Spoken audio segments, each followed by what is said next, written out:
Hi, everyone. I am with ENID Nolasco. She is the founder and host of Raw Storytelling in Fort Lauderdale, South Florida. Hi, ENID. How are you? Good. How are you? Good. Thank you. We are a bit over 1 week into confinement here in Toronto. Is it the same over there? Same over here. Yeah, I've been home all this time, which is okay. I'm always at home, so Okay. it feels Good. normal for me. That's good. So you had the idea for this passion project of your storytelling show after listening to hundreds of true storytelling podcasts and wanting to find similar events in the city where you lived. You also, I'm going to say what you love in your life. You also love watching TV. You love dogs. You love being Latina. You love tattoos, tarot, and junk food. I hear you. You enjoy pina coladas. You were okay with getting caught in the rain, but absolutely hate long walks on the beach. Like, people have to know, okay? You also put your master's in branding to use with Raw Made, which you created to help businesses tell their story through badass brand messaging and graphic design. I might need you at some point. Okay, anytime. And lastly, people can also hire you as a storytelling coach, which we'll talk about shortly. So so I guess the beginning of your show, you were listening to dozens and dozens of podcasts. And then I guess, what was it that hooked you about that? For me, well, I lived a very sheltered life since growing up and then into adulthood. It was very what I called boring life. I worked, I was married, I worked, and then I went home, and then I ate, I went to bed, I got up and did the same thing again.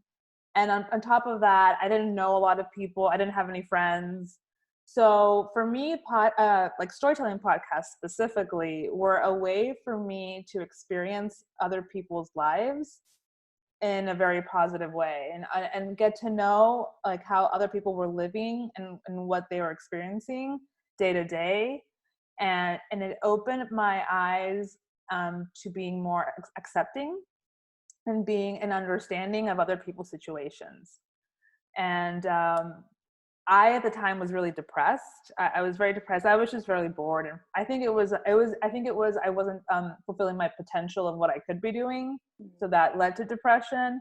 And by listening to amazing podcasts like Risk was it's like the number one that helped me. And there's so many more, The Moth and so on and so on.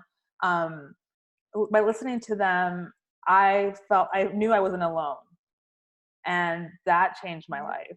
Yeah, so that was the beginning of all, just the podcast. And then there actually is a Moth in Miami, which is like maybe an hour from where I live. Okay. But it was during the week, and it was at 7 or something, and I left work at 6. I could never make it on time. So then there was a few shows here in Fort Lauderdale. Actually, I think just one, but it was like quarterly. It was a couple times a year. So at that point I was like, I'm just gonna make my own. Yeah, that's not enough. It's not enough. No, Yeah. I'm gonna make my own. So that's kind of where the idea came from. Did you? I never thought it was gonna happen. Yeah. Yeah. So did you tell a story on stage before you created Raw? I had spoken. I'm used to speaking in a professional, like I'm a brand designer, so I'm used to speaking about branding in front of groups, or speaking about my career, because I've had a 15 plus year career in different media outlets, but never like a personal story. It was always like professional, even though I did always put my little like juice in there. Yeah. Because I'm very like, I like a lot of comedy. So I have like the comedian kind of thing that I want to be. Yeah. But I never, in the sense of like true storytelling, getting up on stage, no, I hadn't really done it that way. So you tell me about your first show. Did you tell a story at the beginning, or do you do that every show, or no? No, I actually didn't. My first time sharing a story was over a year into the show. Okay. I never wanted to share a story. It was never my, like, the thing that made me happy was not me sharing. I wanted to learn from other people. So the first show was October 12th, 2017. And I booked I think 4 out of 5 storytellers of that night were my friends that signed up. Yeah, yeah. And for the first couple shows, it was mostly my friends or people that I knew that signed up, until I got to the point where people that came to the show started to sign up themselves for future shows. And now I book out like 3 or 4 months in advance. Amazing. Yeah. And you have themes, right? Themes. Yeah. Every month is a different theme, Yeah. story theme. So I didn't share a story until over a year in, when I had somebody that couldn't make it that night. Like, they were like, I'm so sorry, but something happened, I can't make it. And I was like, what do I do? Yeah. And I think the first couple times I asked for volunteers from the audience, and I realized that it wasn't great because they weren't prepared. And so then I was like, I need to just share a story myself.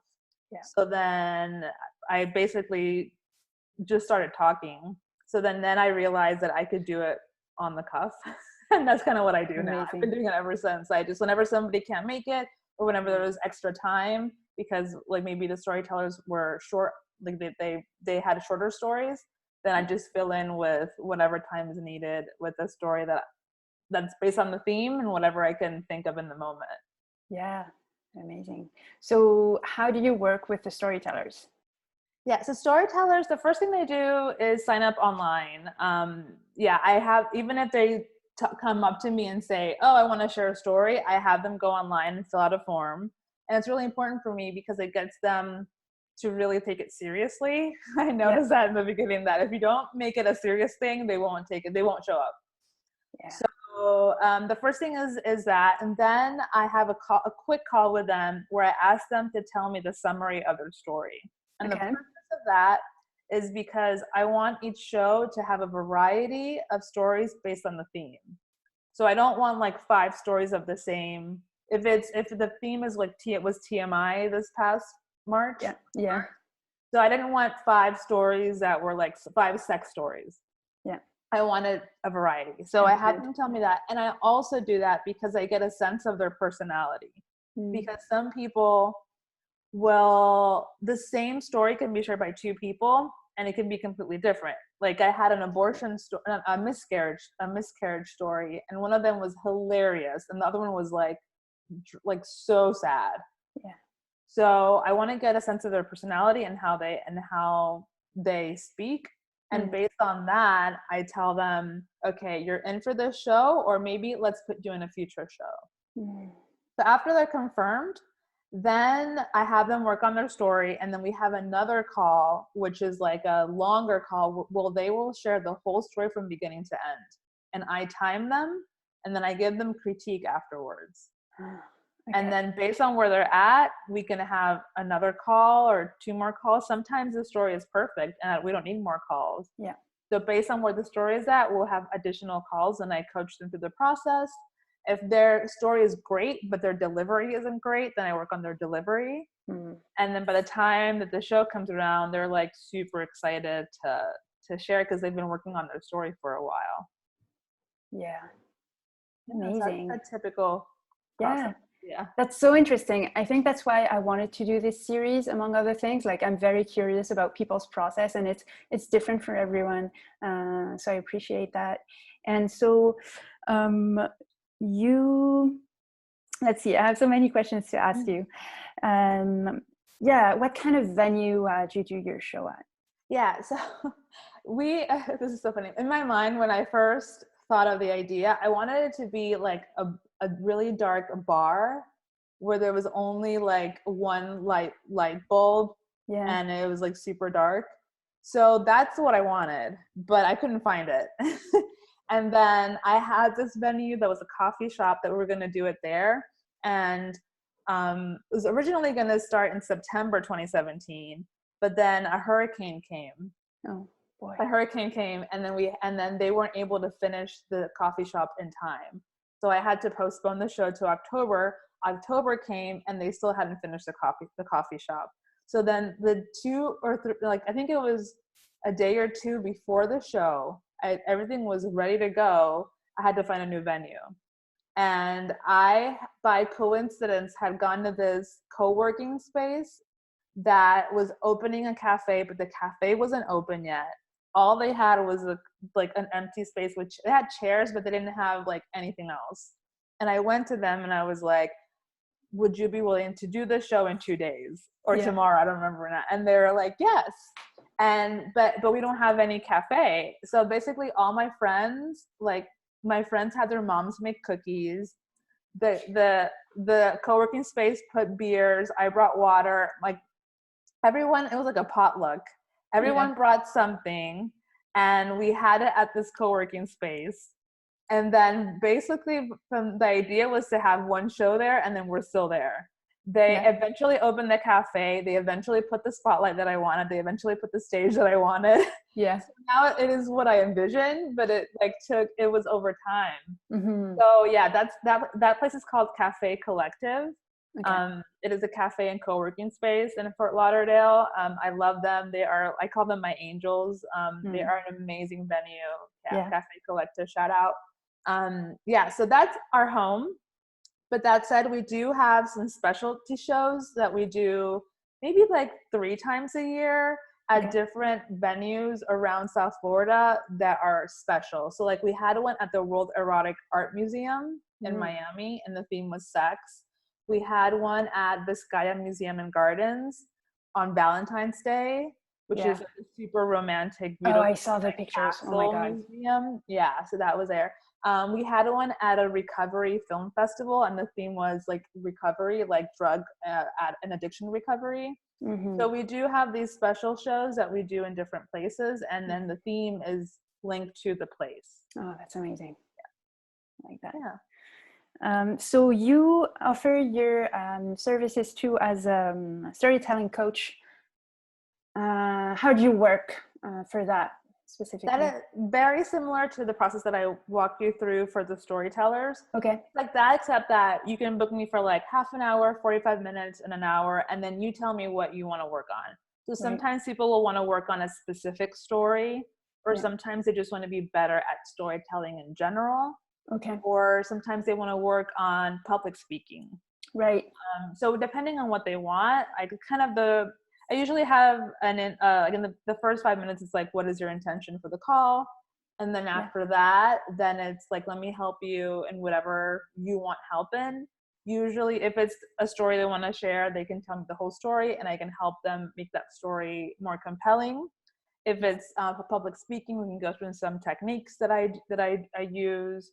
And if it's in general, just storytelling in general, we can work through the essentials of storytelling and what makes a story great and how they can apply that to whatever their profession is. Because sometimes they're not writers. They could be just people that have a job that's not storytelling related, but they want to incorporate more storytelling into it. Amazing. So people can find all of that on the website. Go ahead. Yeah, rawstorytelling.org has it's the hub of everything. There's storytelling tips there. There's access to the podcast because we're also a podcast. There's how to get me as a coach. I sometimes do workshops, although they're all canceled because of COVID right now, but that's where I would post about it. And also the live events. You can find info about live events once those come back.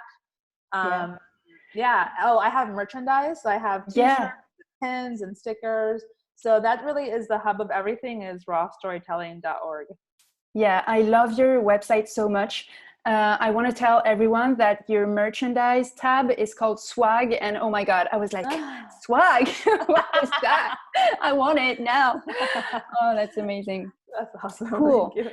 Well, it was so nice to talk to you today. Is there anything that you want to tell people, I don't know, about your show? So you're taking a break, like a forced break right now. So I chose to not take it online, take the show online with the whole quarantining that's happening, because I've been doing this show. I've done over 35 shows in 2 years or 2.5, Crazy. And I'm exhausted.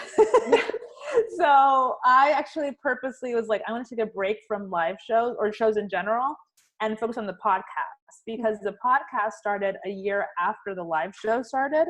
The podcast has right now, I think, like maybe almost 20 episodes that are out.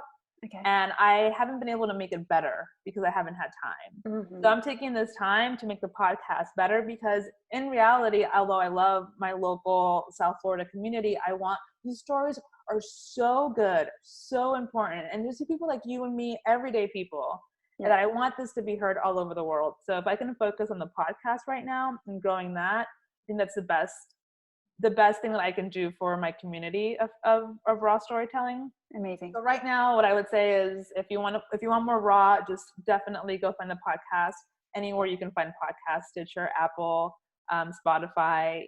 Search raw storytelling. There's a lot of raw things out there, so make sure you put raw storytelling, and then it'll show up. Okay, amazing. Well, this has been so nice and interesting. Thank you so much. People can find you so on your website, rawstorytelling.org, and at Raw Storytelling on Instagram.